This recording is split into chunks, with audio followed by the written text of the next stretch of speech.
ये बालक सच कहते हैं।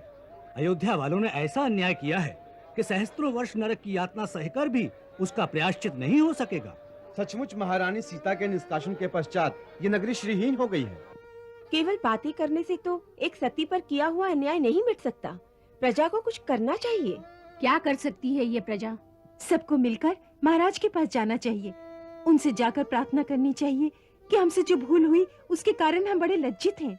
सारी प्रजा मिलकर मांग करे कि महारानी सीता की खोज की जाए। वो जहाँ भी हैं, उन्हें बड़े आदर से लाकर पुनः राज सिंहासन पर सुशोभित किया जाए। सारी प्रजा को एक मत होकर ये मांग करनी चाहिए।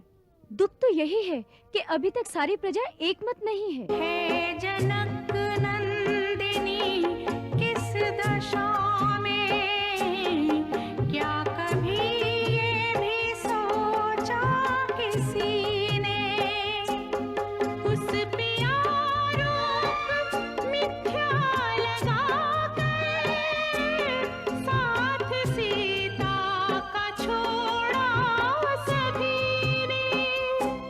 सिया का घर छूट गया, पति का सुख लुट गया, आज बंधन फिरे सीता माई, हाय तुमको दया भी न आई।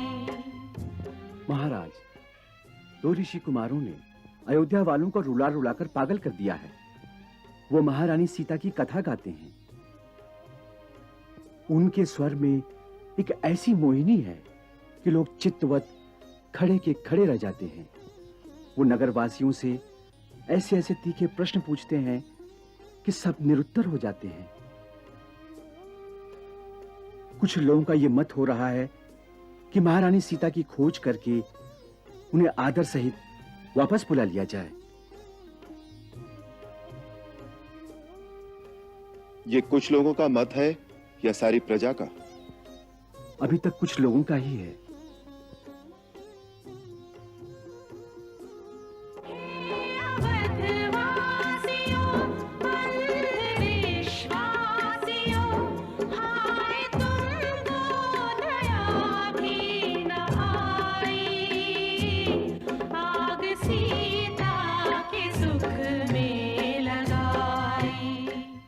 क्या ये वही गीत है? जी हाँ महाराज।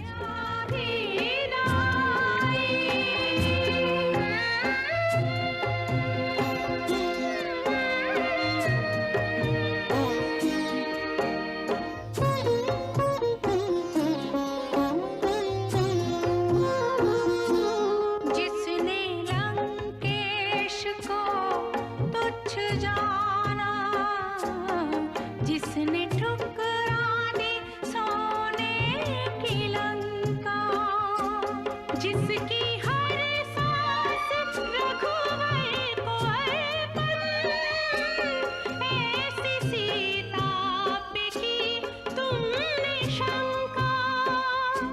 तुम वो अज्ञान हो, ऐसी संतान हो, जिसने माता में ढूंढी बुराई, आग सीता के सुख में लगाई।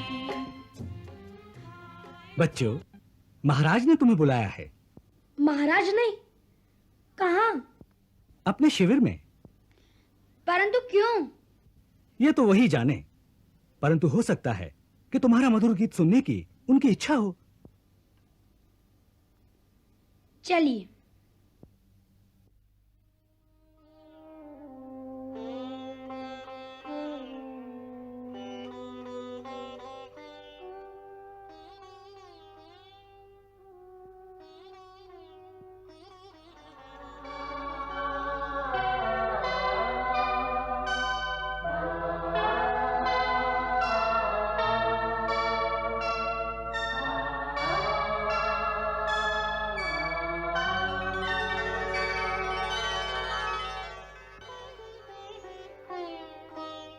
अरे, तुम दोनों तो वही हो।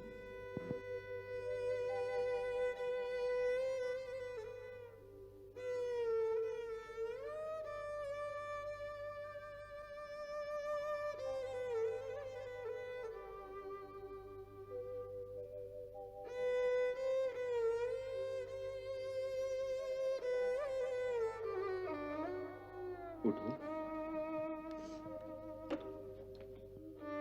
यूं आनंद विभोर भय कहत न आवे बैन, दरस परस पातात का झर झर बरसे नैन।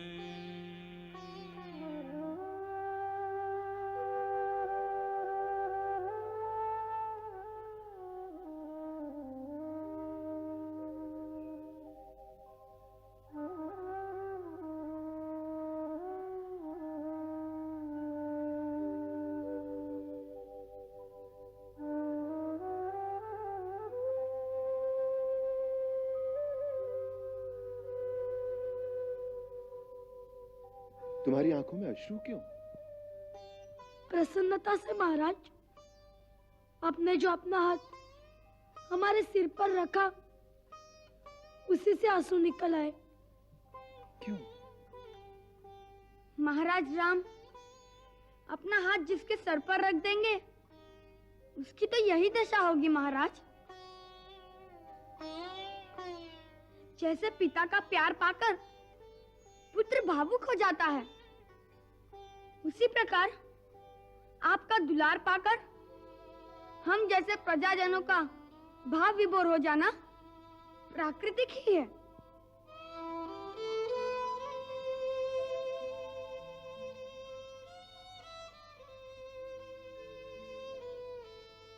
जाने क्यों, तुम्हें देखकर हमारे सहज बैरागी मन में भी भावना की हिलोरें उठने लगी है।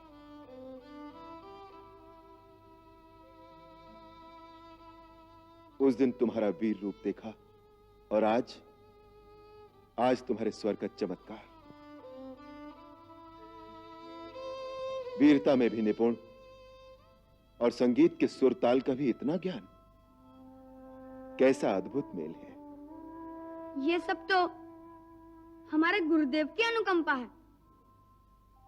संगीत की शिक्षा उन्होंने दी है? जी महाराज।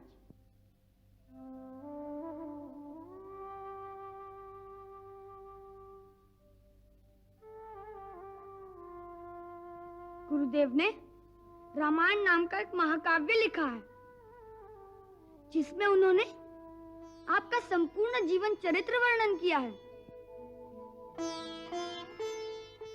हम लोग उसी को गाते हैं। अति सुंदर लिखा है उन्होंने, हमें भी सुनाओगे? यदि आपकी आज्ञा होगी तो अवश्य सुनाएंगे, परंतु यदि सारी रामायण सुनेंगे तब तो बहुत दिन लगेंगे। कोई बात नहीं, दिन को तो यज्ञ होता है, परंतु सायंकाल यज्ञ के पश्चात प्रतिदिन तुम दोनों सभा भवन में आकर इस कथा का गान करो, हम सब सुनेंगे। जो आज्ञा महाराज।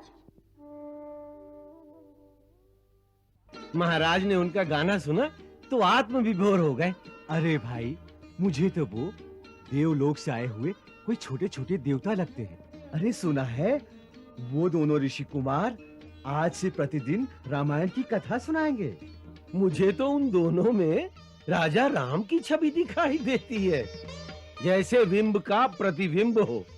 जब महाराज राम छोटे थे तब ऐसे ही दिखाई देते थे। पुत्री, पुत्री, अभी अभी नगर से समाचार आया है कि महाराज राम ने लवकुश को कल राजसभा में रामायण सुनने के लिए बुलाया है। गुरुदेव का कथन ठीक निकला। अयोध्या वासी अपनी महारानी के साथ किए गए अन्याय से बहुत लज्जित हो रहे हैं। हमारी कोई भूल हो गई हो रानी, तो हमें क्षमा कर दीजिए। नहीं, ये क्या कह रही है माता? मैं तो तुम्हारी पुत्री हूँ। ये आपकी उदारता है महारानी। हमें क्या पता था कि जिसे मैं पुत्री पुत्री कह रही हूँ वो अयोध्या की राजरानी है। आप मेरी सेवा करती रही और मैं मूर्ख की भांति आपसे सेवा कराती रही। हमसे भूल में जो अवज्ञा हो गई उसे क्षमा कर देना महारानी। माता, मेरा पुत्री का अधिकार छीनकर मुझे महारानी मत बनाओ। आपकी ममता की छाया न होती तो मेरे ये दिन कैसे कटते। माता, मुझे अपनी पुत्री कहो। पुत्री, पुत्री।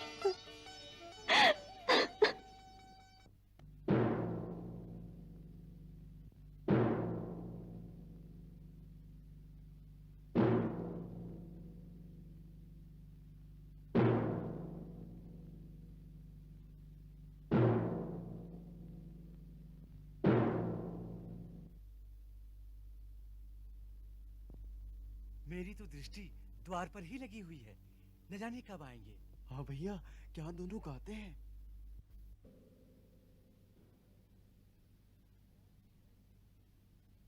महाराज की जय हो। लव और कुश नाम के दो मुनि कुमार सभा में आने की आज्ञा चाहते हैं। उन्हें आदर सहित अंदर ले आओ।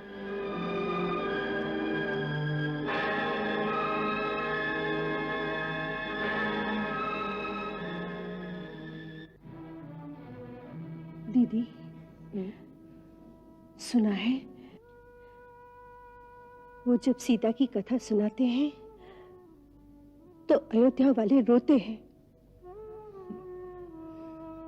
अब रोने और पश्चाताप करने से क्या लाभ? उस समय तो कोई न बोला।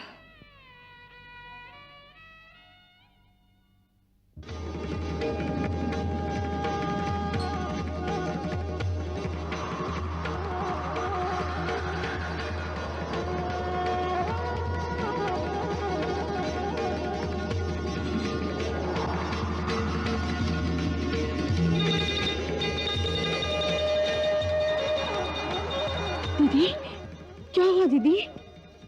उसे देखकर क्षण भर के लिए तो मुझे ऐसा लगा जैसे राम फिर बालक रूप में आ गए। हाँ दीदी,